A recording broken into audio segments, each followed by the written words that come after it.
One of them is wearing a designer jacket, brand new sneakers, and pulls out the latest iPhone to pay for his oat milk latte. He drove here in a leased BMW that still smells brand new. His Instagram is full of vacation photos, restaurant check-ins, and outfits that cost more than most people's rent. The other person is wearing a plain hoodie and old sneakers. He drove here in a 7-year-old Honda Civic. He orders a regular black coffee. His phone screen is slightly cracked. Nothing about him screams success. Now here's the question. Which one of these two people is actually wealthier? Most people would point to the first guy without hesitation. The designer clothes, the BMW, the expensive lifestyle. That's what wealth looks like, right? But what if I told you that the guy in the plain hoodie has $340,000 sitting in index funds, zero debt, and could quit his job tomorrow and live comfortably for years?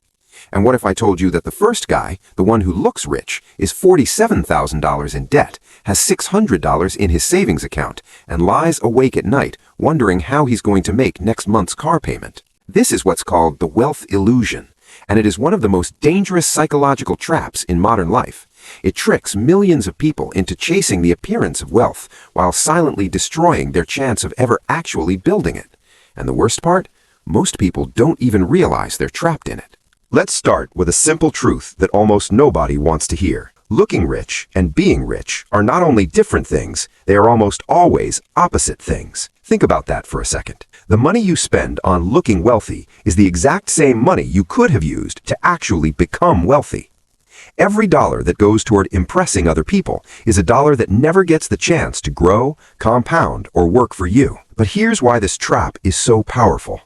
We live in a world that constantly tells us what success is supposed to look like. Social media, advertisements, movies, music, even the people around us. Everywhere you look, the message is the same. If you're doing well, you should show it. Buy the car, upgrade your wardrobe, get the apartment with the view, go on the luxury vacation. And when you don't do those things, people assume you're struggling. They assume you haven't made it yet. And for a lot of people, that feeling, the feeling of being judged or seen as unsuccessful, is so uncomfortable that they start spending money they don't have just to avoid it. This is where the illusion begins. Not with greed, not with stupidity, but with something deeply human, the desire to feel respected and accepted by the people around you. Let's break down how this actually works in real life. Say you just got a promotion at work. Your salary goes from $50,000 to $65,000 a year. That's a big jump. You feel great. You worked hard and you earned it. Now what happens next? For most people, the very first thought is not, how can I invest this extra income? It's, what can I finally afford now? So you upgrade your apartment, you get a nicer car, you start eating out more, you buy better clothes, you take a trip to celebrate. And within 2 or 3 months, something strange happens. You're earning $15,000 more per year, but you feel exactly the same financially. You're still living paycheck to paycheck, you still have no real savings. The stress is still there, it just comes with nicer furniture now. This is called lifestyle inflation, and it is the engine that keeps the wealth illusion running. Here's the psychology behind it. When your income goes up, your brain doesn't automatically think about long-term wealth. It thinks about status. It thinks about what people in your new income bracket are supposed to have. You start comparing yourself to a new group of people, and suddenly the things you used to be fine with, your car, your clothes, your apartment, they don't feel good enough anymore. So you spend more, not because you need to, but because your brain has moved the goalpost of what enough looks like. And this cycle never stops on its own. Someone making $65,000 thinks they'd finally be comfortable at $90,000. Someone at $90,000 is sure that $130,000 would solve everything. And someone at $130,000 is stressed about money because they're spending $128,000 a year trying to look like they belong. The number goes up, the lifestyle goes up, and the gap between what they earn and what they keep stays almost exactly the same. That's the trap. Now let's compare that to someone who doesn't fall for the illusion. Let's say another person gets the same raise, $50,000 to $65,000, but instead of upgrading everything, they keep living roughly the same way they were before. Maybe they allow themselves one small upgrade, like a better gym membership or a slightly nicer apartment, but the rest of that extra income, maybe $10,000 a year, goes straight into investments. Nothing flashy, just a simple index fund. Now, here's where it gets interesting. That $10,000 per year, invested consistently with an average return of around 8%, turns into over $150,000 in 10 years. In 20 years, it's over $490,000, and in 30 years, it crosses $1.2 million. All from the money that the first person spent on a car lease, a wardrobe upgrade, and dinners they barely remember. That is the real cost of looking rich. It's not just the money you spend today, it's the money that money could have become over the next 10, 20, or 30 years. Now, here's the deeper psychological idea that makes all of this even more frustrating. When you spend money to look successful, who are you actually doing it for? Think about this honestly. When you buy an expensive watch or a luxury car, you might tell yourself it's because you like nice things, and maybe part of that's true. But research in behavioral psychology shows that the majority of luxury spending is driven by one thing: the desire to signal status to other people. You want the stranger at the stoplight to see your car and think, that person is doing well. You want your coworkers to notice your new shoes. You want the people from high school to see your Instagram and feel impressed. But here's the irony that almost nobody thinks about. Those people, they're not actually thinking about you. They're too busy worrying about what you think of them. The person at the stoplight isn't admiring your car. They're thinking about their own problems. Your coworker noticed your shoes for about 4 seconds and then went back to thinking about their lunch.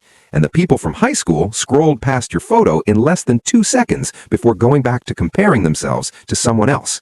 You spent real money, money that could have changed your future, to create a moment of impression that lasted less time than a sneeze. And this is the part that really stings. The people who actually build wealth, real, lasting, life-changing wealth, almost never look the way you'd expect. Studies have shown that a huge percentage of millionaires drive used cars, live in modest homes, and avoid luxury brands, not because they can't afford them, but because they understand something that most people don't. Wealth is not what you see. Wealth is what you don't see. Wealth is the investments sitting quietly in a brokerage account. It's the rental property generating income every month. It's the emergency fund that lets you sleep at night.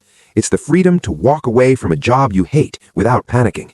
None of that is visible. None of that gets likes on social media. But all of it changes your life in ways that a designer jacket never will. So what does this actually mean for you? What should you do differently? First, become aware of the difference between spending for yourself and spending for an audience. Next time you're about to buy something expensive, ask yourself a very simple question.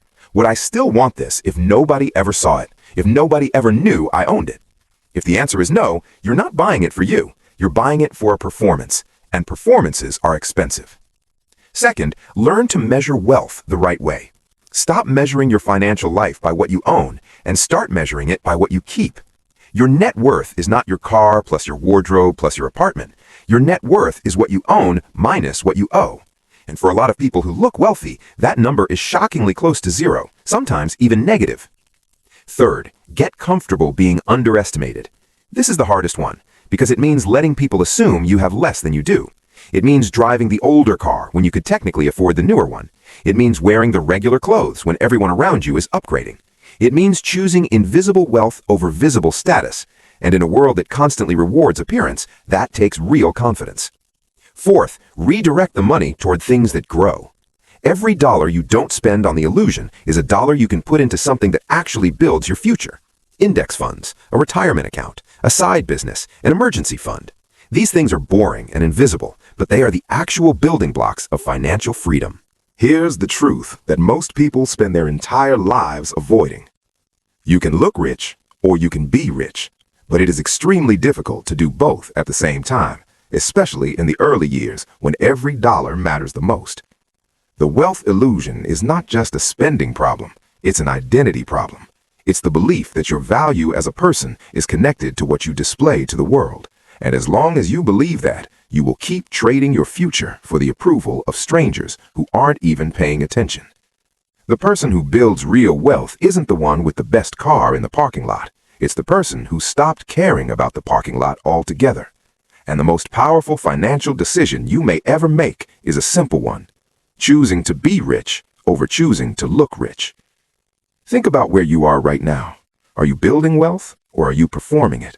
Because the difference between those two things is the difference between financial freedom and a really well-decorated trap.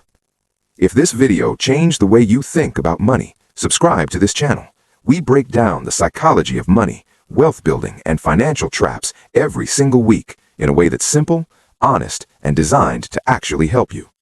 I'll see you in the next one.